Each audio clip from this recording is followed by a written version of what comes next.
Thank you بھائی.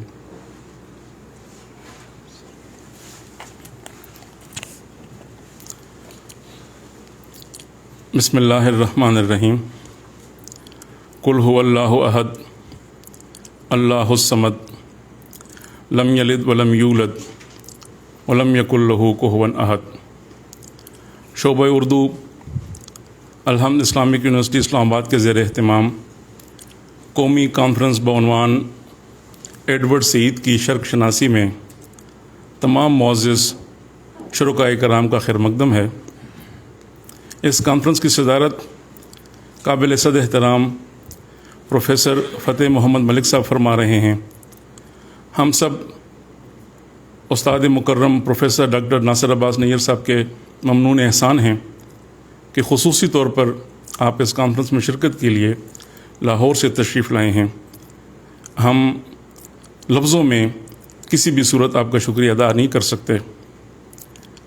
Conference کے انعقاد میں ڈاکٹر اشرف کمال صاحب اور ڈاکٹر عارف فرحات صاحب نے بھی کلیدی کردار ادا کیا ہے، اور میں خاص طور پر جناب ڈاکٹر عابد سیال صاحب کا ممنون ہوں کہ وہ مسلسل ہماری رہنمائی بھی فرماتے رہے اور ہمارے ساتھ تعاون بھی کرتے رہے. میں گزارش کروں گا اپنے بھائی ڈاکٹر عابد سیال صاحب سے کہ وہ تشریف لائیں اور خیر مقدمی کلمات پیش کریں. پروفیسر ڈاکٹر عابد سیال صاحب.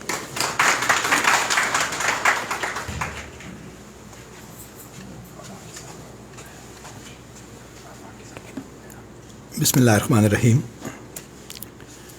محترم پروفیسر فتح ملک صاحب، جناب ڈاکٹر ناصر عباس نیر صاحب، مہمانان گرامی ڈاکٹر شیر علی صاحب، میں بہت شکر گزار ہوں سب سے پہلے اس بات پر کہ مجھے اس وقی کانفرنس میں اور آپ لوگوں سے ملاقات کا موقع فراہم کیا گیا، اور یہ خوشگوار فریضہ بھی میرے ذمہ لگایا گیا کہ میں آنے والے جو ہمارے معزز مہمان ہیں اس شہر سے باہر سے بھی تشریف لائے ہیں، ان کو اپنی طرف سے، ڈاکٹر شیر علی صاحب کی طرف سے، شعبہ اردو کی طرف سے اور الحمد یونیورسٹی کی طرف سے خوش آمدید کہوں. کسی بھی کانفرنس میں سب سے جو بنیادی چیز ہے وہ میرے خیال میں یہ ہوتی ہے کہ جس موضوع پر کانفرنس منعقد کی جا رہی ہے اس پہ بات کرنے کے لیے آنے والے لوگ اس سے کتنے ریلیونٹ ہیں. کیونکہ اب ظاہر ہے میرا بھی مدت کا تجربہ ہو گیا ہے، ہم سب لوگ ایسے ہیں جو آپ جیسے لوگوں کے سامنے کھڑے ہو کے باتیں کرتے ہیں. 2-3 گھنٹے بغیر کسی موضوع کے بھی بات کرنا کوئی مشکل بات نہیں ہے، ہم کر سکتے ہیں. لیکن ظاہر ہے وہ ایسے ہی ہے کہ جیسے آپ کوئی مداری کرتے ہیں یا کوئی ایکٹنگ کرتے ہیں یا ایک عمومی سی ایک گفتگو ہے جیسے ہم کرتے ہیں، تو اسی طرح سے کر سکتے ہیں. ہر آدمی ہر شعبے کا ایکسپرٹ نہیں ہو سکتا. تو خوش قسمتی کی بات یہ ہوتی ہے کہ جس موضوع پر بات ہو رہی ہو اس موضوع سے ریلیونٹ جو لوگ ہیں وہ اس پر بات کرنے کے لیے موجود ہوں. تو سب سے پہلے میں جو ذکر کرتا ہوں پروفیسر فتح ملک صاحب کا، کیونکہ وہ بڑے ہیں سب سے اور سب سے پہلے کے اس میدان کے شناور ہیں. اپنے ملک کے بارے میں، اپنی تہذیب کے بارے میں، ایشیا کے بارے میں، امت مسلمہ کے بارے میں اور پورے مشرق کے بارے میں انہوں نے مسلسل نہ صرف سوچا بلکہ لکھا، اور ان کا لکھا ہوا وہ ایک صاحب نظر نقاد بھی ہیں اور صاحب نظریہ نقاد بھی ہیں. اور جو اگلے دن بھی ایک گفتگو میں ہم ناصر صاحب کے ساتھ ہی بات کر رہے تھے کہ تنقید نگار میں اور نقاد میں بنیادی فرق کیا ہے. تنقید نگار ہر وہ شخص ہے جو تنقید کے ڈسپلن میں لکھتا ہے، لیکن نقاد وہ شخص ہے جو اس کے بارے میں اپنا ایک نقطہ نظر رکھتا ہے، جس کا اپنا کوئی سٹینڈ پوائنٹ ہے، جس نے کچھ سوچا ہوا ہے، جس کو لکھنے کے لیے وہ تنقید کے ڈسپلن کو اپناتا ہے. تو یہ کم از کم میرا جتنا مطالعہ ہے اس کی حد تک، اور ویسے بھی ظاہر ایک یہ اسٹیبلشڈ بات ہے کہ فتح ملک صاحب اپنی تحریروں میں ایک باقاعدہ نقطہ نظر رکھتے ہیں اپنا، پاکستان کے بارے میں، مسلمانوں کے بارے میں، پورے ایشیا کے بارے میں اور پورے مشرق کے بارے میں. اور ظاہر ہے یہ کوئی چھوٹی بات نہیں ہے. انہوں نے شاعروں پر لکھا، انہوں نے افسانہ نگاروں پر لکھا، انہوں نے نظری تنقید میں کیا، انہوں نے لسان و لسانیات پر کام کیا. تو اس سب میں ایک جو جذبہ اور ایک بات جو موجزن ہے ہر ایک ان کی تحریر میں، وہ یہ ہے کہ اپنی آپ کی شناخت کیا ہے، ہم کس طرح ریلیونٹ ہیں آج کی دنیا میں. تو شرق شناسی پر گفتگو کرنے کے لیے اس شہر میں ان سے زیادہ ریلیونٹ آدمی شاید کوئی دوسرا نہ ہو. تو ان کی یہاں موجودگی جو ہے وہ اس کانفرنس کو وسیع بناتی ہے. اس کے بعد جناب ڈاکٹر ناصر عباس نگیر صاحب ہیں. ہم سب جانتے ہیں کہ کم از کم میرے سامنے تو کوئی اور نام نہیں آتا جب میں دور حاضر میں اس وقت جو معاصرین ہمارے ہیں ان میں جب ہم نقاد کہتے ہیں تو ہمارے ذہن میں جو ایک آدمی کا کانسیپٹ آتا ہے وہ ناصر صاحب ہیں. اور بھی بہت سارے لوگ ظاہر ان کا کام بہت وسیع ہے، لیکن ایسا شخص جس نے تنقید کو ایک ڈسپلن کے طور پر اپنایا اور انہوں نے اپنی اول و آخر پہچان جو ہے اس کا ذریعہ اسی کو بنایا. انہوں نے انشائیے بھی لکھے، شروع میں وہ شعر بھی کہتے رہے، شاید بہت کم لوگوں کو پتہ ہو. بہت اچھا ذوق رکھتے ہیں وہ شعر کا اور خود بھی. اور اس کے بعد پھر اب وہ فکشن لکھ رہے ہیں، افسانے لکھ رہے ہیں اور بہت اچھے افسانے لکھ رہے ہیں. اور ظاہر ہے وہ ان کی ذات کا ایک اور پہلو ہے. ہم امید کرتے ہیں کہ اس کے بعد وہ اور جو ادب کے میدان ہیں ان میں بھی لکھیں گے. لیکن ان کی بنیادی پہچان جس پر ہمیں بھی فخر ہے، ان کو خود بھی یقیناً ہوگا کہ وہ نقاد کی ہے. اور ایسے موضوعات جو اس سے پہلے مثلاً پچھلے 20-30 سال میں 40 سال میں جن موضوعات کو ٹچ کیا گیا، اجاگر کیا گیا، لیکن اس پر ایک بہت بڑا رد عمل ہمارے سامنے آتا رہا کہ شاید وہ ان کا ہماری زمین کے ساتھ، ہماری مٹی کے ساتھ اس طرح سے تعلق نہیں ہے، یہ باتیں ہوتی رہیں. لیکن وقت نے آہستہ آہستہ اسٹیبلش کیا ہے کہ وہ باتیں جو آج سے کچھ عرصہ پہلے انہوں نے، ان کے جو پیش رو ہیں انہوں نے کرنا شروع کی، آج وہ دنیا میں ریلیونٹ ہے. تو ظاہر ہے ایک ایسے صاحب نظر کی حیثیت سے جو آنے والے زمانے کے ڈسپلنز کو جانتا ہے، ان میں جو سامنے مباحث آئیں گے ان کو جانتا ہے، اور جو شانہ بشانہ ہیں ان کی تحریریں، ہمارا جو عالمی منظرنامہ ہے تنقید کا اس کے ساتھ، تو ان کی اس کانفرنس میں موجودگی ظاہر ہے وہ ایک موسٹ ریلیونٹ آدمی ہیں اس حوالے سے. انہوں نے خود بھی اس پر لکھا، اور جو تازہ ترین ان کا جو ایک کام ہے وہ ابھی جو ان کا رسالہ بنیاد ہے لمس سے جو چھپتا ہے، اس میں ایڈورڈ سعید کے بارے میں ایک گوشہ مختص کیا گیا ہے. اسی گوشے کے حوالے سے انہوں نے بہت اچھا ایک اداریہ لکھا ہے جو ایک بہت خاص شے ہے اس کو سمجھنے کے لیے. ابھی میں دیکھ رہا تھا سرور الہدا صاحب نے وہاں سے انڈیا سے اس پر ایک نوٹ لکھا ہے. تو اس کا مطلب ہے، اب وہ آپ نے دیکھا جو نئے نقاد کے نام خطوط ہے، یہ ہم سنتے تھے اس سے پہلے کہ جو کتاب آتی ہے اور وہ بحث کا موضوع بن جاتی ہے. تو ہمارے ہاں پچھلے کچھ عرصے میں ایسی کتابیں کم آئیں جو بحث کا موضوع بنیں، لیکن ہم یہ دیکھتے ہیں کہ جیسے ہی اب ان کی کتاب آتی ہے اس پر یہاں بھی، انڈیا میں بھی اور فورمز پر بھی مسلسل گفتگو ہوتی ہے. تو نہ صرف وہ خود مطلب ہمارے معاصر ہیں، ہمیں فخر ہے کہ ہم اسی عہد میں ہیں جس میں وہ موجود ہیں.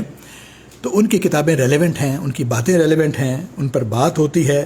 اختلاف بھی ان سے بہت ہوتا ہے بعض معاملے پر، ہم بھی کرتے ہیں جو جسارت ہوتی ہے تھوڑی بہت سوال کی صورت میں اور سمجھنے کے لیے.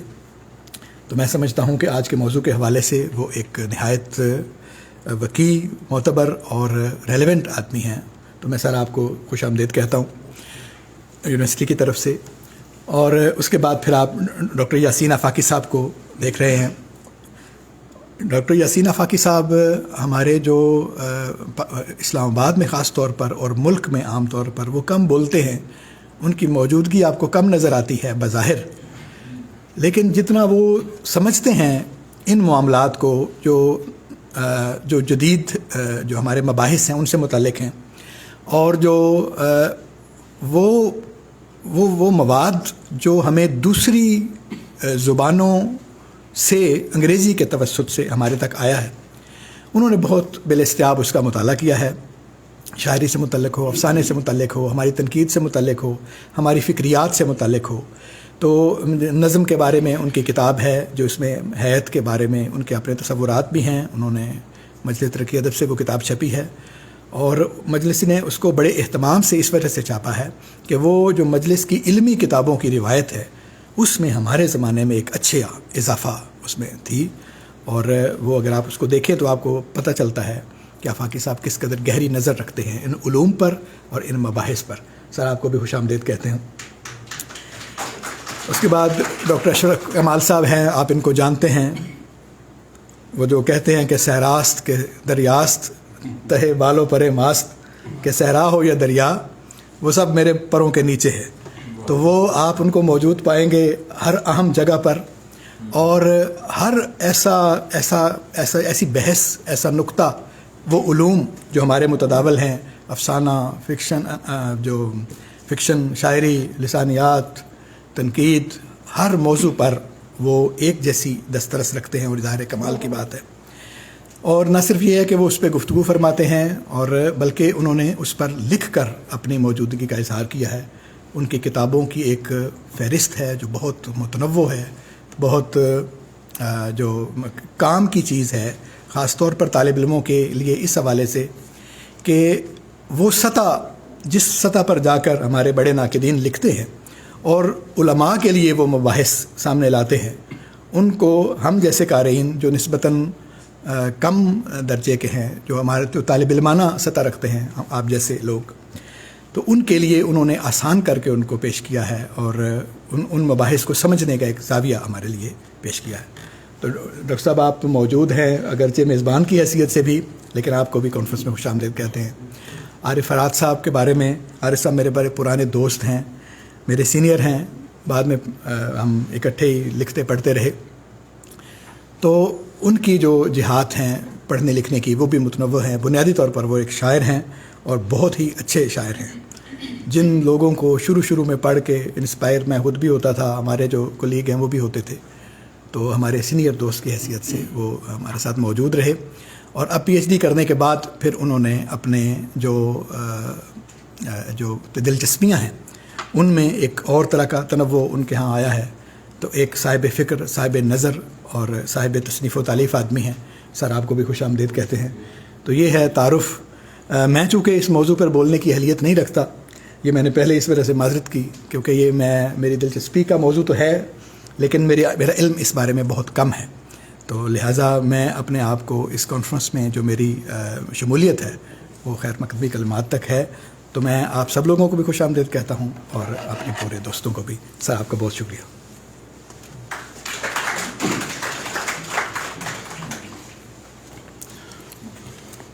ہم محترم ڈاکٹر عابد سیال صاحب کے بے حد ممنون ہیں. حقیقت یہ ہے کہ اس کانفرنس کے انعقاد میں ڈاکٹر عابد سیال صاحب کا ایک کلیدی کردار ہے اور میں بے حد معذرت خواہ ہوں. محترم پروفیسر ڈاکٹر یاسین آفاقی صاحب کا نام میں یعنی آج جو کلیدی گفتگو فرمائیں گے وہ ڈاکٹر یاسین آفاقی صاحب بھی اس اظہار خیال میں شامل ہیں. تو میں یعنی ان کو خوش آمدید بھی کہتا ہوں اور ان سے معذرت خواہ بھی ہوں. ایڈورڈ سعید ایک بہت کہہ لیجیے کہ ایک بڑے دانشور ہیں, مغربی دانشور ہیں. فلسطین میں پیدا ہوئے, کولمبیا یونیورسٹی وہاں پروفیسر رہے, ہارورڈ یونیورسٹی سے آپ نے ماسٹر کیا, پی ایچ ڈی کی. تو ان کے کام کی اہمیت کی وجہ سے مقتدرہ قومی زبان نے ان کی 3 کتابوں کا اردو میں ترجمہ کیا. کورنگ اسلام, جس کو اسلام اور مغربی ذرائع ابلاغ کے نام سے, اور یہ کتاب ہمارے پی ایچ ڈی کے نصاب میں شامل بھی ہے. جب پنجاب یونیورسٹی سے ہم پڑھ رہے تھے تو پروفیسر ڈاکٹر ناصر عباس نیئر صاحب یہ ہمیں پڑھا رہے تھے وہاں پر. ہماری خوش بختی یہ ہے کہ یعنی اس نشست میں, اس تقریب میں پروفیسر فتح محمد صاحب اس کی صدارت فرما رہے ہیں. تو میں صرف مختصراً 2 اقتباسات آپ کی خدمت میں ملک صاحب کے پیش کرتا ہوں.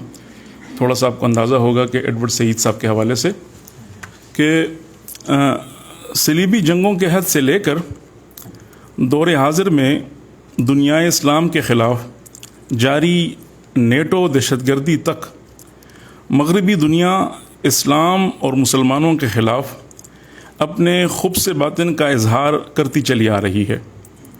ہر چند یہ اظہار برملا نہیں بلکہ بین السطور روا رکھا جا رہا ہے.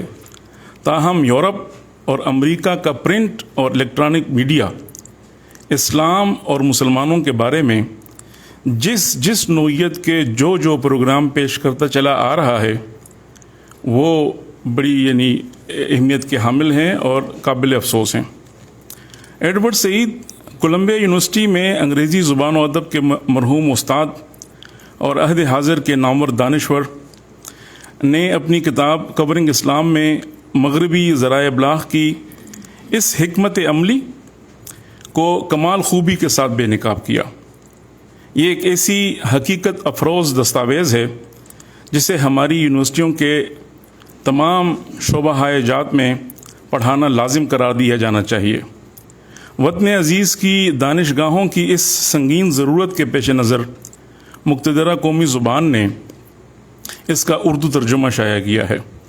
امید ہے کہ اس عہد آفرین کتاب کو اس کا خیر مقدم کیا جائے گا. تو جو گزارش کرنا مقصود ہے وہ یہ ہے کہ مشرق کے بارے میں مغرب نے بہت سارے کہہ لیجئے کہ ایک منفی ہتھ کنڈے وہ اختیار کیے ہیں. ان میں ایک بہت کہہ لیں قوی نوعیت کا ایک ہتھ کنڈا جو ہے وہ ہے ان کا media, social media, electronic media, ان کا پرنٹ میڈیا. اور مشرق کو وہ کچھ اس طریقے سے پیش کرتے ہیں، بہت ایک منفی تناظر میں پیش کرتے ہیں. اب جو اقبال نے فرمایا ہے کہ پاسباں مل گئے کعبے کو صنم خانے سے، تو یہی صورت ہے کہ ایڈورڈ سعید، نوئم چومسکی، اس طرح کے کچھ دانشور جو مغربی دانشور ہیں، لیکن انہوں نے جو مغرب کی یہ جو چیریا دستیاں ہیں ان کو پوائنٹ آؤٹ کیا اور وہ یہ سب چیزیں سامنے لائے. تو اس کانفرنس کا بنیادی مقصد بھی یہ ہے، اور ظاہر ہے جس طرح ڈاکٹر عابد سیال صاحب فرما رہے تھے کہ یہ اتنا آسان موضوع نہیں ہے، کیونکہ یہ ایک پراپر ڈسپلن اور ڈسکورس ہے. اور بنیادی کلیدی خطبہ تو ظاہر ہے ڈاکٹر ناصر عباس نیر صاحب کا ہے، وہ اس پہ تفصیل سے بات کریں گے. لیکن یونیورسٹی کی نمائندگی کے لیے میں گزارش کروں گا جناب ڈاکٹر عارف فرحات صاحب سے کہ اختصار کے ساتھ مختصر ایک اظہار خیال فرمائیں. ڈاکٹر عارف فرحات صاحب. جی بہت بہت شکریہ محترم ڈاکٹر شرفی صاحب. میں آج کی تقریب کے تمام مہمانوں کو خوش آمدید کہتا ہوں، بطور خاص صاحب صدر اور مہمان خصوصی جو خصوصی طور پر وقت نکال کے لائے. میں یہاں پر ایک مختصر طور پر ایک جملہ کہنا چاہتا ہوں کہ جب میں نے ادبی صحافت میں ادیبوں اور شعراء کے انٹرویوز کا سلسلہ شروع کیا تھا تو سب سے پہلا انٹرویو میں نے جناب احمد ادیم قاسمی صاحب کا کیا تھا لاہور جا کر، اور دوسرا انٹرویو پروفیسر فتح محمد ملک صاحب کا کیا تھا. اور یہی وجہ ہے کہ جب میں انہیں دیکھتا ہوں تو وہ وقت یاد آتا ہے اور خوشی ہوتی ہے کہ ایک وقت تھا اور جب ہم بالکل نئے تھے اس وقت ہمارے سینئرز نے ہماری حوصلہ افزائی کی، ہمیں وقت بھی دیا اور ہمارے ساتھ ڈسکشنز بھی ہوئیں. آج کا یہ موضوع واقعی بہت اہم ہے، ایڈورڈ سعید کی شرق شناسی اورینٹلزم کے حوالے سے. اس حوالے سے میکنزی نے کہا تھا کہ orientalism came to represent a construct not a reality, a symbol of authority and a weapon of power, losing its status as a sympathetic concept, a product of scholarly admiration for diverse and exotic cultures, and became the literary means of creating a stereotypical and mythic East through which European rule could be more readily asserted. حاضرین مجلس اور مہمانان خصوصی، شرق شناسی مشہور فلسطینی نژاد امریکی professor Edward سعید کی 1978 میں شائع ہونے والی انگریزی کتاب اورینٹلزم کا اردو ترجمہ ہے.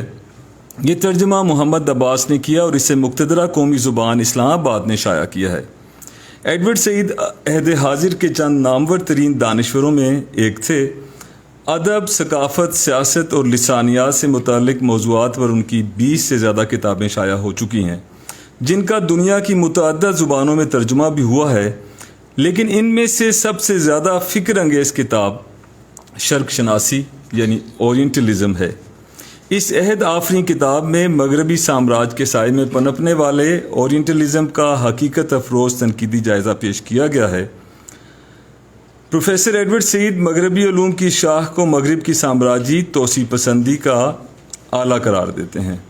ان کے خیال میں مغرب نے مشرق پر غلبہ حاصل کرنے اور اپنے اس غلبے کو دوام بخشنے کی خاطر یہ علم ایجاد کیا تھا۔ مغربی ملوکیت کا دستگیر یہ علم مشرقی قوموں کے ماضی اور حال کی روشنی میں نئی تعبیر اور غلاموں کو غلامی پر رضامند رکھنے کی تدبیر کرتا ہے۔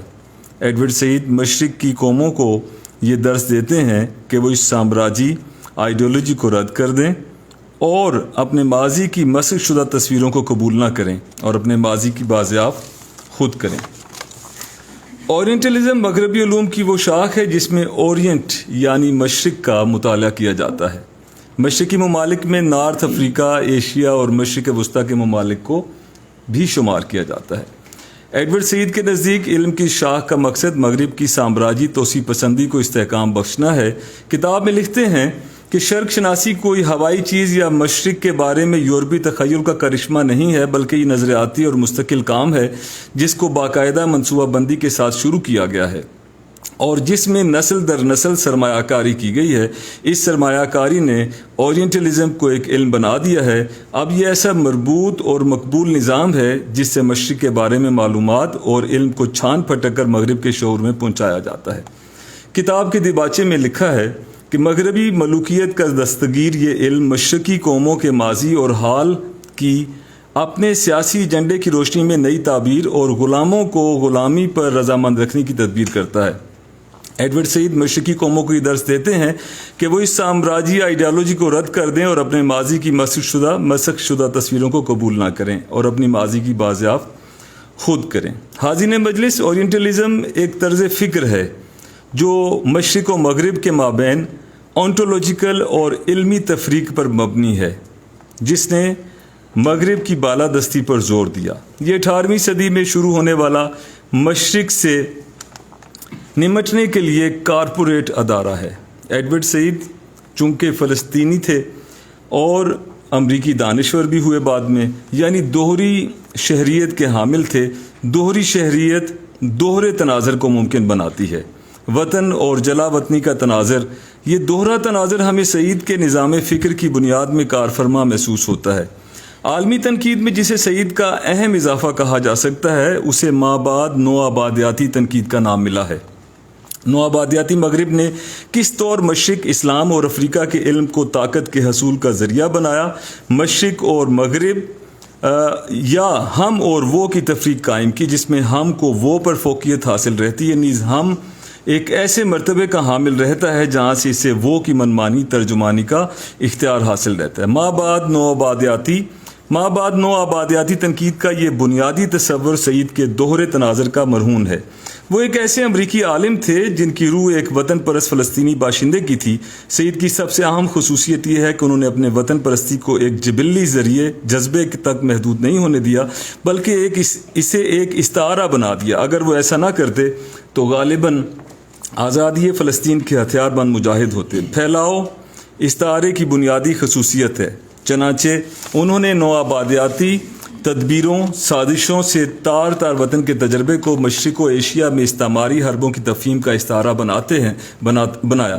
لہٰذا ان کی آواز فقط ایک فلسطینی عرب کی آواز نہیں رہ جاتی، مشرق و افریقہ کی آواز بن جاتی ہے۔ دوسری طرف وہ تفہیم اور اس کے اظہار کے لیے مغرب کے علم اور زبان کو بروئے کار لاتے ہیں۔ انہوں نے وہ کا استغاثہ مغرب کے علم اور مغرب کی زبان میں پیش کیا ہے۔ اورینٹلزم میں ایڈورڈ سعید مشرق وسطیٰ کے معاشروں اور ثقافتوں کی مغربی نمائندگی یعنی افسانہ اور نان فکشن کا جائزہ لیتے ہیں۔ اس کتاب نے انہیں متن کے درمیان باہمی تعلق کی اختراعی اور اشتعال انگیز تلاش کے لیے عالمی پہچان بخشی۔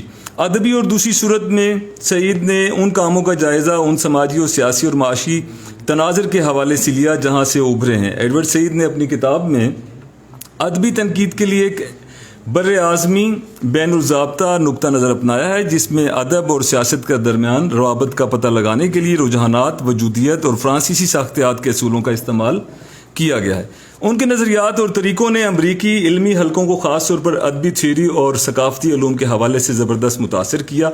اورینٹلزم میں تحریری عمل اور ثقافتی سیاست، زبان اور طاقت کے درمیان متعدد رشتے ہیں۔ ایڈورڈ سعید یہ دکھانے کی کوشش کرتے ہیں کہ کس طرح مغربی صحافیوں، افسانہ نگاروں اور اسکالرز نے مشرقی ثقافتوں کی کم تر، جمود اور تنزلی کے طور پر ایک مروجہ اور مخالف تصویر بنانے میں مدد کی۔ وہ یہ دکھانے کی بھی کوشش کرتے ہیں کہ یہ نمائندگیاں کس حد تک مغربی ثقافت میں شامل ہیں۔ مغرب نے مشرق وسطیٰ میں اپنی سامراجی پالیسیوں کو جواز فراہم کرنے کے لیے ان نمائندگیوں کا فائدہ اٹھایا۔ اچھا، اورینٹلزم میں ایڈورڈ سعید نے لفظ اورینٹ کے مختلف مشتقات استعمال کیے ہیں، جس کے لغوی معنی ہیں مشرق، وہ سمت جہاں سے سورج طلوع ہوتا ہے۔ جیو پولیٹیکل طور پر اورینٹ مشرق وسطیٰ ایشیا اور مشرق بعید کی طرف اشارہ کرتا ہے۔ وہ علاقے جو کبھی ایک یا دوسری یورپی سلطنت کا حصہ تھے۔ سعید نے اورینٹ کا لفظ سیاسی قوتوں کی طرف سے وضع کردہ نمائندگی کے نظام کی نشاندہی کرنے کے لیے استعمال کیا، جو مشرقی یا مشرق کو مغربی سلطنت، مغربی تعلیم اور مغربی شعور میں لایا۔ مغرب اس لفظ کو مشرق کے حوالے سے استعمال کرتا ہے۔ مختصراً، مستشرقیت مشرق پر غلبہ، تنظیم نو اور اختیار رکھنے کا ایک مغربی طرز ہے۔ مزید برآں، یہ مشرق کے ساتھ موافقت کا ایک طریقہ ہے جو یورپی مغربی ثقافت اور تجربے میں اورینٹ کے خاص مقام پر مبنی ہے۔ اس تصور کی روشنی میں مشرق وسطیٰ جامد، ناقابل تغیر ہے اور اپنی تعریف نہیں کر سکتا، لہٰذا مشرقیت کے ذریعے مغرب نے مشرق کی نمائندگی کرنے کو اپنے ذمے لے لیا اور اسے استحصال کے سفر پر گامزن کر دیا۔ مستشرقین کا اصل مقصد یہ ہے کہ مشرق پر قبضہ کر لیا جائے اور اس سے اپنے لیے بولنے کی صلاحیت چھین لی جائے۔ انہوں نے کہا کہ یہ دقیانوسی تصورات اور تعصبات ہیں جو مشرق کی مغربی نمائندگی کا تعین کرتے ہیں۔ ایڈورڈ نے فوکو کے نظریات کی بھی پیروی کی اور طاقت اور علم کے درمیان تعلق پر توجہ دی۔ اس نے استدلال کیا کہ مستشرقیت کو ایک گفتگو کے طور پر پرکھے بغیر کوئی بھی اس بڑے منظم نظم و ضبط کو نہیں سمجھ سکتا جس کے ذریعے روشن خیالی کے بعد کے دور میں اورینٹ کو سیاسی، عسکری، سماجی، سائنسی، تخیلاتی اور نظریاتی طور پر یورپی ثقافت منظم کرنے اور یہاں تک کہ تعمیر کرنے کے قابل تھی۔ ایڈورڈ کی فکر نے نو آبادیاتی بحث کے بارے میں سوچ پر ایسا اثر ڈالا کہ 2 دہائیوں تک یہ تنازعات تعریف اور تنقید کا مرکز بنے رہے۔ بہت شکریہ۔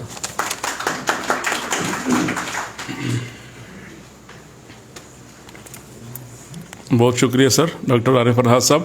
یہاں ایک وضاحت ضروری ہے۔ آج کی جو گفتگو ہے، یہ جو کانفرنس ہے ہماری، یہ جو ایڈورڈ سعید کی ایک کتاب ہے اورینٹلزم، یہ اس تک محدود نہیں ہے، بلکہ یعنی جو ایڈورڈ سعید کا جو پورا ایک ڈسکورس کا ڈسپلن، وہ جس میں ساری کتابیں، ان کی سارے مضامین، سارے آرٹیکل، وہ سب چیزیں، یعنی کیونکہ اورینٹلزم وہ ایک مخصوص نقطۂ نظر ہے جس سے مغرب جو ہے مشرق کو دیکھ رہا ہے۔ تو مجھے تھوڑا سا مغالطہ ہوا تھا سر کی گفتگو سے کہ شاید ایک کتاب تک ہم نے اس کو محدود نہیں رکھا، پورا یعنی ایک تناظر ہے جس میں ہم دیکھنے کی کوشش کریں گے۔ اب میں بصد احترام ڈاکٹر اشرف کمال صاحب سے گزارش کروں گا کہ بہت اختصار کے ساتھ۔ جی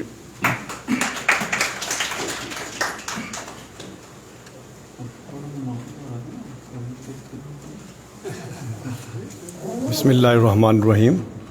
جناب فتح محمد ملک صاحب اور جناب ڈاکٹر ناصر عباس نیئر کی اجازت سے، پہلی بات تو یہ ہے کہ اس خوبصورت تقریب اور کانفرنس کی وجہ سے میں اس قابل ہوا ہوں کہ ایک مقالہ میں نے کوئی 15-20 صفحے کا لکھ لیا ہے، تو اس میں سے کچھ چند 1 یا 2 صفحے میں جو ہے وہ پیش کروں گا۔ ایڈورڈ سعید یروشلم میں 1935 میں پیدا ہوئے۔ یروشلم اور مصر میں ابتدائی تعلیم حاصل کی۔ وہ فلسطین کی آزادی کے حامی تھے۔ وہ فلسطین نیشنل کانگریس کے ممبر بھی رہے، بعد میں انہوں نے استعفیٰ دے دیا تھا۔ وہ قاہرہ بھی آتے جاتے رہے، یوں مصر سے بھی ان کا تعلق رہا۔ کاروباری حوالے سے ان کا بچپن کا کچھ عرصہ لبنان میں گزرا۔ انہوں نے امریکہ میں انگریزی اور تقابلی ادب کے پروفیسر کی حیثیت سے کام کیا۔ انہوں نے انگریزی ادب کا مطالعہ نو تاریخیت، سماج اور ادب کے حوالے سے کیا۔ 1974 میں تقابلی ادب کے پروفیسر کی حیثیت سے کام شروع کیا۔ ان کی پہلی کتاب بگننگ، جس میں انہوں نے اسرائیل کے سماج کی بنیادوں پر سوال اٹھایا ہے، اور یہ بنیاد ان کے خیال میں غلط فہمی پر استوار ہے۔ ان کی دوسری کتاب اورینٹلزم ہے۔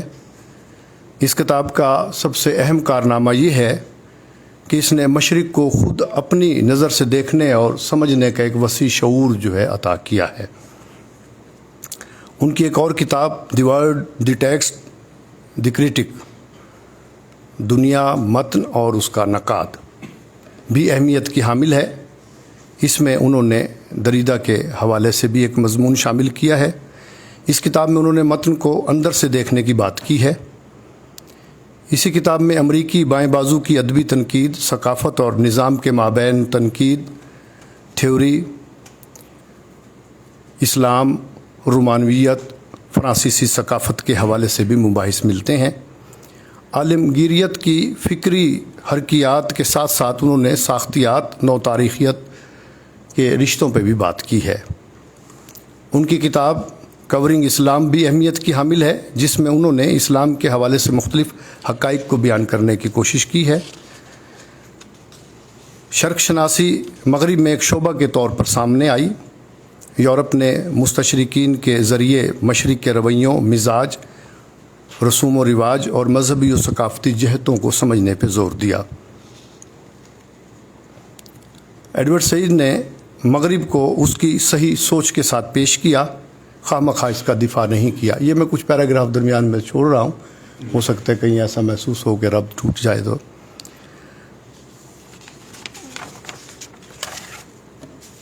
اسلام اور مغرب کے حوالے سے بعض اوقات جو مباحث سامنے آتے رہے ہیں، اس حوالے سے ایڈورڈ سعید نے ایک اشتہار کی بات کی، جس میں کچھ شخصیات کو شامل کیا گیا۔ یہ عرب شخصیات تھیں جنہیں چوغے میں دکھایا گیا، اور یہ اس بات کا اظہار تھا کہ ان لوگوں کا امریکہ کے تیل کے وسائل پہ قبضہ ہے۔ ان شخصیات کو جب مزید واضح کیا گیا تو ان میں یاسر عرفات، خمینی اور حافظ الاسد شامل تھے۔ ان کو ایسا دکھایا گیا کہ انہوں نے بڑی اذیت ناکی سے امریکہ کو اپنے کنٹرول میں لیا ہوا ہے۔ اس تمام بات کی وجہ سے امریکیوں کو مشتعل ہونے کا موقع ملا، اور انہوں نے سخت اقدامات پر عمل کرنے کی بات کی۔ اس کمپنی کا مقصد اسی اشتہار سے اشتعال پیدا کر کے اپنے تجارتی مفادات، سوشل میڈیا کو غلط افواہوں اور جھوٹے بیانیوں کے ذریعے استعمال کر کے اپنے مفاد میں مقاصد کے تحت نتائج حاصل کرنا ہے۔ ان کے خیال میں وہ دانشور جو حقائق سامنے لانا چاہتے ہیں، ان کے لیے موجودہ دور میں سچ بولنا ایک جہاد سے کم نہیں۔ اس اشتہار کے تناظر میں ایڈورڈ سعید نے دو باتوں کو نشان زد کیا۔ ایک تو اسلام کا وہ تصور جو مغرب اور بالخصوص امریکہ میں ہے، دوسرا مغرب اور امریکہ میں اس تصور کو سمجھنے اور استعمال کرنے کا انداز اہمیت رکھتا ہے۔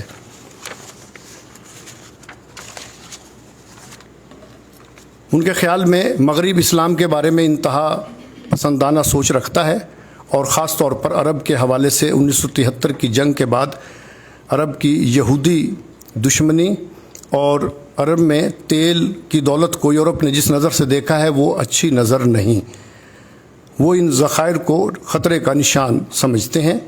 ایڈورڈ سعید نے علوم شرقیہ کے ساتھ ساتھ یورپ کی بیداری کو بھی موضوع بنایا ہے کہ علوم شرقیہ کا یورپ کی ترقی میں کس حد تک عمل دخل ہے۔ عیسائیت اور محمدنزم کو ایک دوسرے کے سامنے مد مقابل لانے والے دانشوروں کی جو سوچ ہے، اس کا مطلب سوائے یورپ کے دل میں مسلمانوں کے خلاف نفرت پیدا کرنے کے اور کچھ نہیں تھا۔ 1978 میں ایران کی مرکزی حیثیت کی روشنی میں امریکہ کے ایران سے تعلقات کا انقطاع اور ایران سے ایک مسلسل مخاصمت کی پیدا ہونے والی صورتحال نے اسلام کے خلاف پروپیگنڈے کو امریکی عوام میں زیادہ ہوا دی۔ ایران جو کہ پہلے امریکہ کا بہت بڑا اتحادی تھا، اور ایران میں آیت اللہ خمینی کے برپا کردہ اسلامی انقلاب کے بعد یکسر حالات تبدیل ہو گئے، اور ایران امریکہ کے لیے ناقابل برداشت ہوتا گیا۔ جو سب سے اہم بات ہے وہ یہی ہے کہ مغرب میں اسلام کا غیر ہمدردانہ تصور پایا جاتا ہے. وہ اسلام اور اہل اسلام کو یکسر مسترد کرتے ہیں اور مسلمانوں کو ایسا سمجھتے ہیں جیسا کہ پرانے دقیانوسی زمانے کی تہذیب کے لوگ. اس حوالے سے ایڈورڈ سعید نے کچھ ناولوں کی بھی بات کی ہے، جس میں a bend in the river, among the believers, guerrillas, the coup. ان ناولوں میں اسلام اور مسلمان دشمنی کی بات کی گئی ہے، اور کچھ اس میں جو موضوعات ہیں وہ ایران میں اسلامی انقلاب کے خلاف عناد اور عداوت پر بھی مشتمل ہے.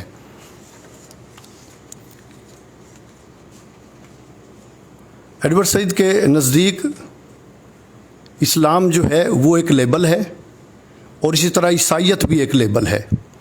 مسلمان بھی ایک لیبل ہے، لیکن ان کی الگ الگ خصوصیات ہیں. ان کے خیال میں اسلام کے مقابلے پر عیسائیت نہیں، مغرب ہے، اور یہ ایک ایسا میدان ہے کہ جس میں بہت سے تضادات چھپے ہوئے ہیں.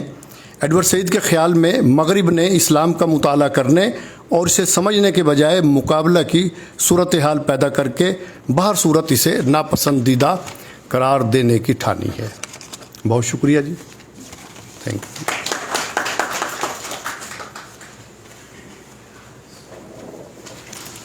ڈاکٹر اشرف کمال صاحب، ہم بہت ممنون ہیں آپ کے. میں قابل احترام پروفیسر ڈاکٹر یاسین آفاقی صاحب کا خصوصی طور پہ شکر گزار ہوں. ابھی عابد سیال صاحب فرما رہے تھے ان سر کی کتاب اردو نظم کا جو تنقیدی جائزہ ہے وہ مجلس ترک ادب نے شائع کی ہے، اور ڈاکٹر تحسین فراقی صاحب نے بنیادی طور پر وہ شائع کی ہے. مراد یہ کہ یعنی ڈاکٹر تحسین فراقی صاحب ہمارے استاد تھے، وہ مستند جو متون ہیں وہی انہیں کو مستند جو تصانیف تھے ان کو شائع فرمایا کرتے تھے. جدید نظم اور خصوصاً نثری نظم کا ایک اہم حوالہ ہیں. آپ کی بھرپور تعلیوں میں پروفیسر ڈاکٹر یاسین آفاقی صاحب.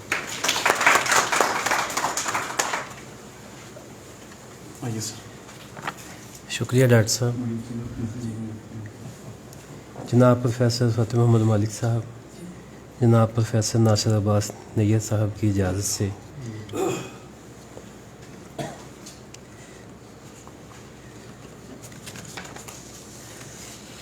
پروفیسر ایڈورڈ سعید 1935 میں پیدا ہوئے اور 1947 میں پناہ گزین کی حیثیت سے امریکہ منتقل ہو گئے، جب فلسطینیوں کی جبری بے دخلی اور مقدس سرزمین پر یہودیوں کو بسانے کا سلسلہ شروع کیا گیا. شرق شناسی کے حوالے سے ان کے تصورات تو ساری کتابوں میں پھیلے ہوئے ہیں، کیونکہ آدمی جس موضوع سے داخلی طور پر انکلائنڈ ہوتا ہے تو وہ تمام عمر جو ہے وہ اس کے ساتھ رہتا ہے. لیکن جو چند ایک کتابیں ہیں میری نظر میں، ان میں جو موضوع جو ہے وہ اور ان کے مضامین اور لیکچرز کے ذریعے جو آگے بڑھا ہے، ان کتابوں میں جو ہے orientalism, culture and imperialism, reflections on exile and other essays, out of place, a memoir. ٹھیک ہے، ان کتابوں میں جو موضوع جو ہے وہ زیادہ جو ہے وہ ڈیولپ ہوا ہے اورینٹلزم کا. جیسا کہ آپ سب جانتے ہیں کہ ان کی جو وجہ شہرت ہے وہ اورینٹلزم ہے، اور اس کا ترجمہ بھی استشراق کے نام سے جو ہے وہ اردو میں ہوا ہے. اورینٹلزم مغربی علوم کی وہ شاخ ہے جس میں مشرق کا مطالعہ کیا جاتا ہے، اور مشرقی ممالک میں نارتھ افریقہ، ایشیا اور مشرق وسطیٰ کے ممالک کو شمار کیا جاتا ہے.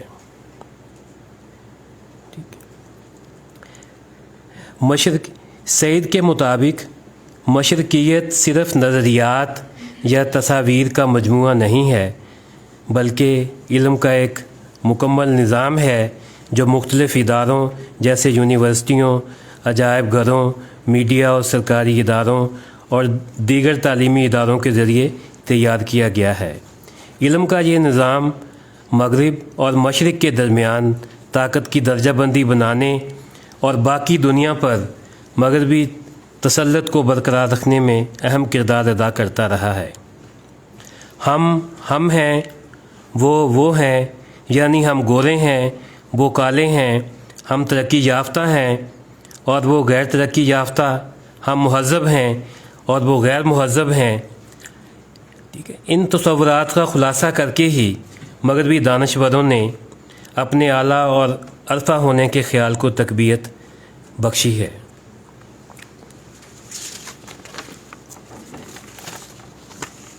ایڈورڈ سعید ہمارے وہ دانشور ہیں جنہوں نے مغرب میں کھڑے ہو کر مشرق کو دیکھا تو معلوم ہوا کہ مغرب والے مشرق کو جاننے اور سمجھنے میں کیا، کب، کیوں اور کیسے غلطی کرتے ہیں۔ مغرب والوں نے مشرق کو اس کی دیومالائی فضا اور اساطیری کرداروں کے حوالے سے سمجھا، اور اس تفہیم کا بڑا ذریعہ مشرق سے درآمد کردہ وہ اساطیری اور کلاسیکی ادب تھا جو کہ مغرب والوں نے صدیوں تک وقتاً فوقتاً ترجمہ کر کے اپنے لوگوں تک پھیلایا، اور یوں مشرق کی ایک موہوم سی لیکن ایک ایسی اساطیری صورت ابھرتی چلی گئی جس نے صدیوں بعد مشرق کی اصل تصویر ہی دھندلا دی۔ مغرب والوں نے مشرق کے بارے میں ایسی اساطیری فضا تخلیق کی کہ وہاں لوگوں نے اساطیری ڈسکورس کو اصل جان کر سارے مشرق پر منطبق کر دیا۔ مشرق کے اساطیری اور کلاسیکی ادب سے کشید کردہ معلومات کے زیر اثر مغرب والوں نے اپنے اور مشرق کے درمیان بشریاتی تحفظات یعنی انتھروپولوجیکل ریزرویشنز کی دیوار حل کر دی۔ یوں مغرب کے زاویہ ہے بصیرت و بصارت ایک خاص التباس کا شکار ہو گئے، اور مغرب نے اس التباس میں جو کچھ دیکھا، سمجھا، جانا، اسی کو اصل جان کر اسے مشرق کے پورے کردار پر لاگو کر دیا۔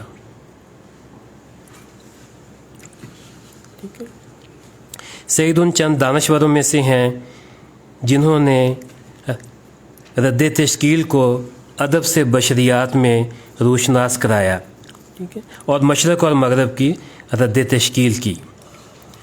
دریدہ اور رولاں بارتھ اور کئی دوسرے مغربی فلسفیوں اور ناقدین نے اس بات پر بہت زور دیا ہے کہ علمیات، اخلاقیات، جمالیات، سماجیات اور سیاسیات کے حوالے سے اس فوقیتی ترتیب کو ختم کر دیا جائے جو دوسرے کو پہلے کا محتاج بنا دیتی ہے۔ اس فوقیتی ترتیب میں پہلا مغرب اور دوسرا مشرق ہے۔ دوسرے کی حقیقی آزادی اس وقت شروع ہوتی ہے جب اس کو پہلے کے جبر سے آزاد کرا دیا جائے۔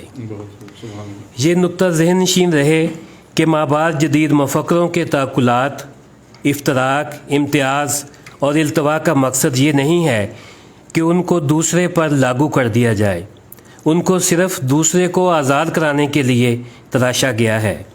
آزادی کے بعد دوسرا خود اپنے تعقلات کی تشکیل کرے گا، وہ ایک مخصوص شکل میں اپنا اظہار کرے گا۔ دریدہ کے نزدیک دوسرے کو پہلے سے آزاد کر کے اس کو اس کے دوسرے پن میں جاننا ہی رد تشکیل کی اصل روح ہے۔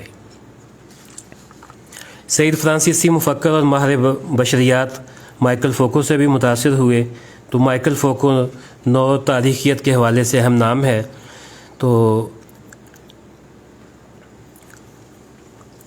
سعید کا مابعد نوآبادیاتی اور مشرقیت کا نظریہ یہ ہے کہ مشرق کو اس کے اجتماعی تہذیبی شعور نے ترتیب دیا ہے، جن میں سوشل ورچوز، جمالیات، فنون، اپنے لوکیل سے اٹوٹ رشتہ، فطرت سے تعلق، خاندانی زندگی اور اس کے لازمی اخلاقی اجزاء اور تہذیب و تمدن سے کے خمیر سے اٹھا ہوا انفرادی، صوفیانہ اور اجتماعی ثقافتی کردار ناگزیر عناصر ہیں۔ سعید نے اس طرز کے ڈسکورس کی مخالفت کی جس میں استعمار کی بدنیتی شامل ہو۔ استشراق، آرٹ، جمالیات، ادب، انسانی رویوں، غرض یہ کہ زندگی کے ہر پہلو کو بنا کسی تعصب کے پرکھنے کا وہ تنقیدی پیمانہ ہے جو سعید نے مغربی تنقید کی مختلف لہروں کے لیے وضع کیا۔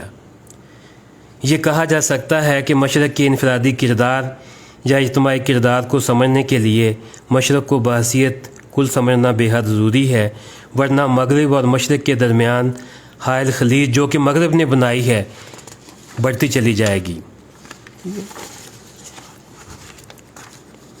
عالمی سیاسی حالات پر سعید کی نظر بہت گہری تھی۔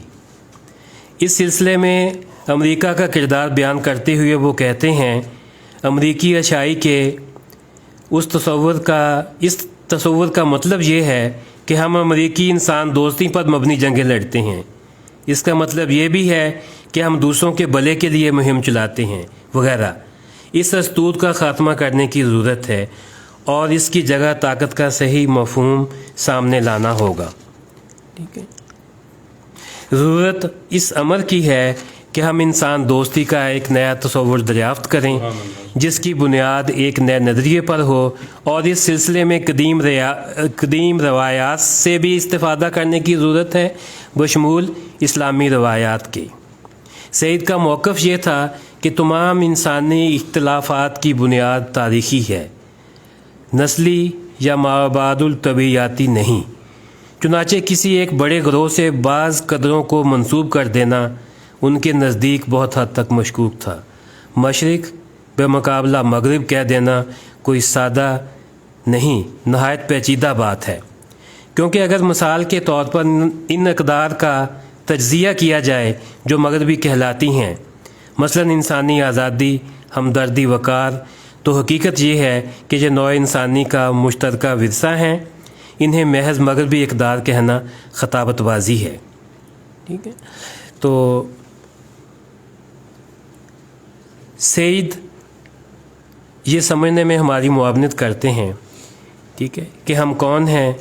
ٹھیک ہے، ہمیں کسی بھی نظام حکومت کا غلام ہونے کی بجائے زندگی اور سماج میں شخصی اقدار کی شکل میں فعال کردار ادا کرنے کے لیے ہمیں کیا کیا کرنا چاہیے۔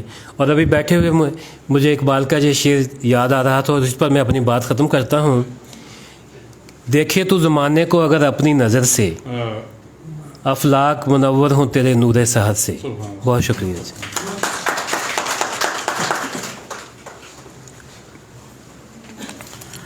جناب ڈاکٹر یاسین آفاقی صاحب بہت ہی ایک فکر انگیز مضمون پیش فرما رہے تھے۔ عزیز اسکالرز، آپ کی زندگی میں کچھ باتیں ایسی ہوتی ہیں جس پہ آپ کو ایک طرح کا فخر ہوتا ہے، تو میری زندگی میں جو دو چار ایسی باتیں ہیں ان میں ایک بات یہ ہے کہ میں پنجاب یونیورسٹی لاہور کا طالب علم ہوں، اور اس سے بڑھ کر یعنی جناب پروفیسر ڈاکٹر ناصر عباس نیئر کا ایک نالائق سادنا سا شاگرد ہوں۔ تو آج الحمد یونیورسٹی کے لیے ایک بہت ہی تاریخی دن ہے کہ اردو تنقید کا ایک بہت ہی معتبر حوالہ، جس طرح اب سیال سفر مارے تھے، اپنے رنگ کے آپ نے کچھ منفرد افسانے بھی لکھے ہیں اور 4 افسانوی مجموعے شائع ہو چکے ہیں سنگ میل پبلیکیشن سے، اور ایک زمانے میں بہت ہی مختلف نوعیت کی انشائیے بھی سر نے لکھے ہیں۔ تو آپ کی بھرپور تالیوں میں آج کی اس کانفرنس کے مہمان خصوصی پروفیسر ڈاکٹر ناصر عباس نیئر صاحب۔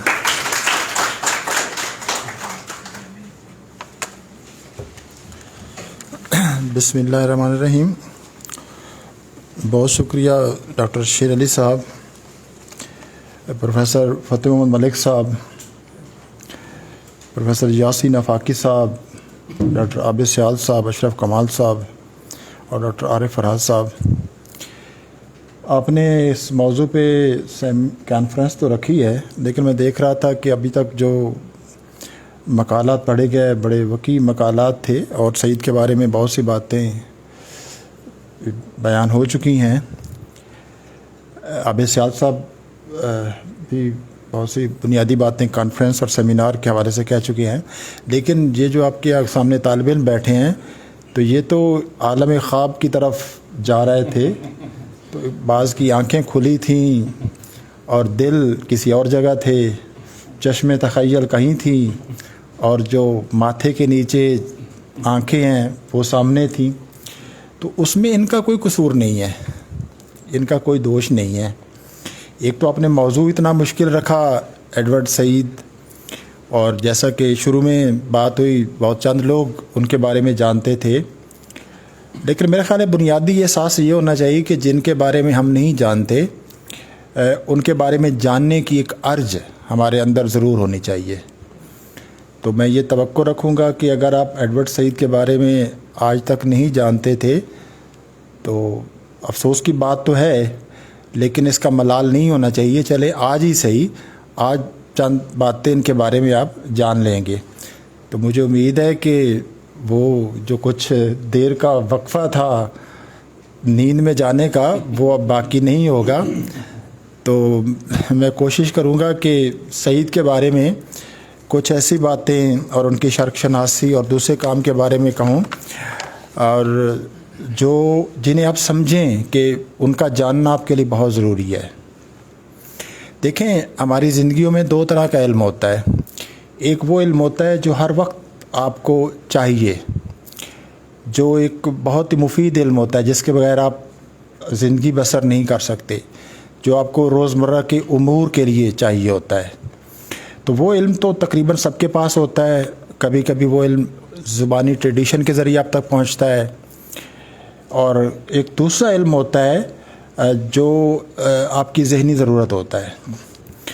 ایڈورڈ سعید نے اپنی کتاب میں ایک جگہ ذکر کیا ہے، ان کی جو کتاب اورینٹلزم ہے، وہ کتاب لکھنے کے لیے انہوں نے بہت لوگوں سے مدد لی ہے۔ یعنی یہ کتاب، ہر کتاب ایک آدمی نہیں لکھتا، یہ بات یاد رکھیے۔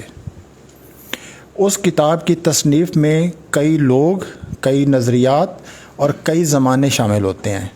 آپ کو بظاہر وہ ایک کتاب نظر آتی ہے، لیکن اس کتاب کی تصنیف کا جو سارا عمل ہے وہ ایک طرح کا اجتماعی عمل ہوتا ہے۔ تو ایڈورڈ سعید نے بہت لوگوں سے استفادہ کیا ہے، کچھ کے نام لیے گئے، جیسے میشل فوکو سے، ابھی میں اس کا ذکر کروں گا، ڈیریڈا سے جو ان کے ہم عصر تھے، کہیں رولاں بارتھ سے، ایک شخص جس کا نام ہے انطونیو گرامشی۔ یہ میں آپ سے گزارش کروں گا کہ جو میں نام لیتا جاؤں، اگر آپ کے پاس کاغذ اور پینسل ہے تو آپ اس طرح جاگتے بھی رہیں گے، اور کچھ کتابوں کے نام، کچھ رائٹرز کے نام اور ان کے کچھ نظریات کے نام تو یو مسٹ نوٹ ڈاؤن۔ تو آپ لکھیں گے تو کبھی کام آ جائیں گے۔ ہاں، تو مطلب کوئی آپ یاد رکھیے، کبھی کبھی ہمیں لگتا ہے کہ بہت سی باتیں ہمیں فوری طور پر ہمارے کام نہیں آتی، لیکن اگر وہ باتیں اگر علم کا درجہ رکھتی ہوں، ضروری نہیں کہ میری باتیں وہ اس حصے میں آئیں، لیکن کسی کی بھی باتیں علم کا درجہ رکھتی ہوں تو وہ آپ کے لازماً کبھی نہ کبھی کام آئیں گے۔ علم کبھی رائے گاہ نہیں جاتا، اگر آپ نے علم سیکھا ہے تو لہذا یہ بھی جو چیزیں آپ نوٹ کریں گے یہ رائے گاہ نہیں جائیں گی۔ تو انطونیو گرامشی یہ ایک نوجوان تھے جو اٹلی سے ان کا تعلق تھا، اور اٹلی میں جب مسولینی کی حکومت تھی تو انہوں نے، یہ مارکسسٹ تھے تو ان کو قید کیا تھا، تو جیل میں انہوں نے ایک نوٹ بک لکھی تھی، پریزن نوٹ بک اس کا نام تھا، اور اس کے علاوہ اور بھی کچھ کام کیا تھا۔ آپ جانتے ہیں کہ ہمارے ادب کا ایک بڑا حصہ جس کو زندانی ادب کہتے ہیں، دنیا کا بڑا ادب یا تو جو قید میں رہے، جیلوں میں رہے، ان لوگوں نے لکھا، یا جو جلا وطن ہوئے۔ جلا وطنی اور قید، یہ دو بہت انہوں نے بنیادی کردار ادا کیا ہے بڑی کتابیں لکھوانے میں، اور اسی طرح جلا وطنی میں آپ ہجرت بھی شامل کر لیں۔ خود ہمارا بہت سا ادب جو ہے، بڑا ادب، جس ادب کو آپ پڑھتے ہیں اور جس ادب کو آپ کینن کا درجہ دیتے ہیں، یعنی جس ادب کو، ایک ادب تو نہ پڑھیں تو کوئی حرج نہیں ہے، لیکن جو کینونیکل ٹیکسٹ ہوتے ہیں، جو ایسے ادب پارے جو کینن کا درجہ اختیار کر جاتے ہیں، اگر آپ ان کو نہیں پڑھتے تو آپ کا تعلق اگر اس شعبے سے ہے، ادب سے ہے، تو آپ کا ادب کا مطالعہ بالکل ناقص اور ادھورا رہتا ہے۔ تو بہت سے جو کینونیکل ٹیکسٹ ہیں، جو کینن کا درجہ رکھنے والے ہیں، وہ ہجرت، جلا وطنی اور قید میں لکھے گئے۔ تو اس نے بھی قید میں لکھی تھی کتاب، تو اس میں ایک اس نے نظریہ دیا ہے، اور اس نے بیان کیا کہ جو انسانی سوسائٹی ہے، اس میں انسانی سماج، اس میں دو طرح کی سوسائٹی ہوتی ہے، ایک ہوتی ہے سول سوسائٹی اور ایک ہوتی ہے پولیٹیکل سوسائٹی۔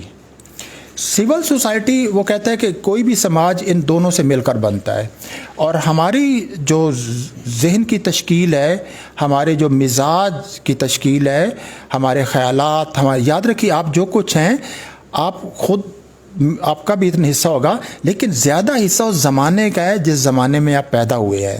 اور اس زمانے میں یہ دو جو پولیٹیکل اس کو وہ نام دیتا ہے ایک پولیٹیکل سوسائٹی اور ایک سول سوسائٹی. سول سوسائٹی میں وہ کہتا ہے کہ جس میں خاندان، آپ کے اسکول کالج ادارے یونیورسٹیاں شامل ہیں، یا مسجد چرچ یا مندر یہ چیزیں شامل ہیں، یا کچھ جو ادبی یا سیاسی یا دوسری تنظیمیں شامل ہوتی ہیں جن میں آپ حصہ جن کا بنتے ہیں یا جن کا سر قبول کرتے ہیں. اور دوسری ہوتی ہے پولیٹیکل سوسائٹی جس میں پولیس، آرمی اور اس طرح کے عدالتیں یہ شامل ہیں. اب دونوں میں جو سول سوسائٹی ہوتی ہے وہ آپ اس کا حصہ بنتے ہیں، اور اس سے جو آپ خیالات اخذ کرتے ہیں یا خیالات حاصل کرتے ہیں وہ اپنی مرضی اور رضامندی سے حاصل کرتے ہیں، اور اس میں ان خیالات تک آپ وہ ایک عقلی طریقے سے، ریشنل طریقے سے پہنچتے ہیں. لیکن جو پولیٹیکل سوسائٹی ہوتی ہے وہ بزور بازو، طاقت کے ذریعے، پولیس، عدالتیں اور فوج یہ اپنی طاقت جو ایک کروڑ پاور ہے اس کے ذریعے آپ سے پہنچاتی ہے. تو ہم پر جو زیادہ اثر یہ ہوتا ہے. تو ہمارا جو سول سوسائٹی ہوتی ہے اس میں کچھ خیالات زیادہ ڈومیننٹ ہو جاتے ہیں. آپ دیکھتے ہیں کہ مختلف زمانوں میں کچھ خیالات کا غلبہ ہو جاتا ہے. یعنی اگر آپ ادب کی تاریخ بھی پڑھیں، باقی چیزوں کی چھوڑیں، ادب کی تاریخ پڑھیں، مثلا اگر آپ 1947 کے بعد کا ادب پڑھیں تو آپ دیکھتے ہیں کہ جب 1947 میں پاکستان بنا ہے تو اس کے بعد ایک جس کو ایک بڑا آئیڈیا کہیں وہ یہ تھا کہ پاکستان کی تہذیب یا پاکستانی ادب کیا ہوگا. یہ ایک بڑا خیال تھا، اور اس میں اس زمانے کے سارے جو بہترین لکھنے والے تھے وہ اس موضوع پہ لکھ رہے ہیں کہ کیا ہے. اس کے بعد اس سے پیچھے چلے جائیں تو 1936 میں آپ کو ترقی پسند جو نظریات ہیں ان کا غلبہ نظر آتا ہے. 1960 کے بعد آپ کو جدیدیت کا غلبہ نظر آتا ہے، اور 1980 کے بعد اور 90 کی دہائی میں آپ کو مابعد جدیدیت، اور ہمارے زمانے میں پوسٹ کولونیلزم، فیمنزم.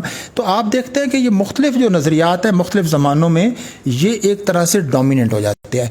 اب یہ جو ڈومیننس آف پرٹیکولر آئیڈیاز ہے ان پرٹیکولر پیریڈ، کسی خاص عہد میں خاص طرح کے جو خیالات کا جو غلبہ ہوتا ہے اس کا ہم پہ بہت اثر ہوتا ہے.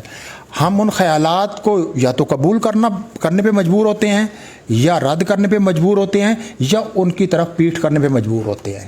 لیکن ان نظریات کی یا ان خیالات کی یا ان رجحانات کی جو موجودگی ہے اس کا انکار نہیں کر سکتے، سوائے اس کے کہ آپ اس زمانے سے اور اس سماج سے نکل جائیں. اب یہ جو اور وہ جو خیالات ہوتے ہیں اس کو کہتے ہیں اصطلاح میں گرامشی نے کہا ہیجمنی، ایک اجارہ داری. اس سے ایک طرح کی اجارہ داری پیدا ہوتی ہے. تو اس جو میں اس لیے اس کا میں نے ذکر کیا کہ ہم جو بہت سے جو خیال بظاہر آپ کو علم لگتا ہے کہ یہ ہماری زندگی سے نہیں متعلق، لیکن یہ جیسے جیسے آپ سنیں گے کہ پولیٹیکل جو ہیجمنی کیسے قائم ہوتی ہے کہ ایک تو بزور مطلب طاقت آپ سے باتیں منوائی جاتی ہیں. پولیس کسی آدمی کو پکڑ کے لے جاتی ہے، آرمی کسی کو پکڑ کے لے جاتی ہے، یا کوئی طاقتور ادارہ کوئی بھی لے جاتا ہے تو وہ تو آپ سے منوا لیتا ہے طاقت کے ذریعے. لیکن آپ اور بھی بہت سی باتیں مان رہے ہوتے ہیں جن میں آپ کی کنسنٹ اور آپ کی رضامندی شامل ہوتی ہے. اب جب ہم اس سے آگاہ ہو جاتے ہیں کہ ہم جو کچھ ہیں اور دنیا کو دیکھنے کا ہمارا جو بھی نقطہ نظر بنا ہے یہ نقطہ نظر ویسے نہیں بن گیا، یہ نقطہ نظر بنانے میں اس سول سوسائٹی یعنی ہماری خاندان، ہمارے اداروں جو تعلیمی ادارے ہیں اور ہمارے جو مذہبی مدارس ہیں ان کا، اور جن جو ایسوسیشنز ہیں جو بہت سی انجمنیں ہیں ان کے ساتھ ہمارا جو تعلق ہے ان کا بہت بڑا. مثلا الحمد میں اگر آپ آئے ہیں تو یہاں سے جس طرح ابھی شیر علی صاحب کہہ رہے تھے کہ میں پنجاب یونیورسٹی کا، تو پنجاب یونیورسٹی میں اگر پڑھے ہیں تو اس کا ایک جو اثر ہے وہ ان پہ ہے. الحمد میں آپ پڑھیں گے تو الحمد کی ایک سٹیمپ جو ہے وہ آپ پہ لگے گی. تو آپ جس ادارے کا حصہ بنتے ہیں وہ آپ کی ذہنی اور آپ کی شخصیت کی تشکیل میں کردار ادا کرتا ہے. تو لہٰذا ہمیں اپنے بارے میں جاننا چاہیے. اور سعید جو ہے وہ انہی سے آغاز کرتا ہے، ان چیزوں کو بیان کرتا ہے. ایک دو اور چیزیں بھی ہیں. میں یہ گفتگو یہ تو خیر صرف آپ کو جگانے کے لیے گفتگو تھی کہ آپ جانیں اور یہ قبول کریں کہ کوئی بھی علم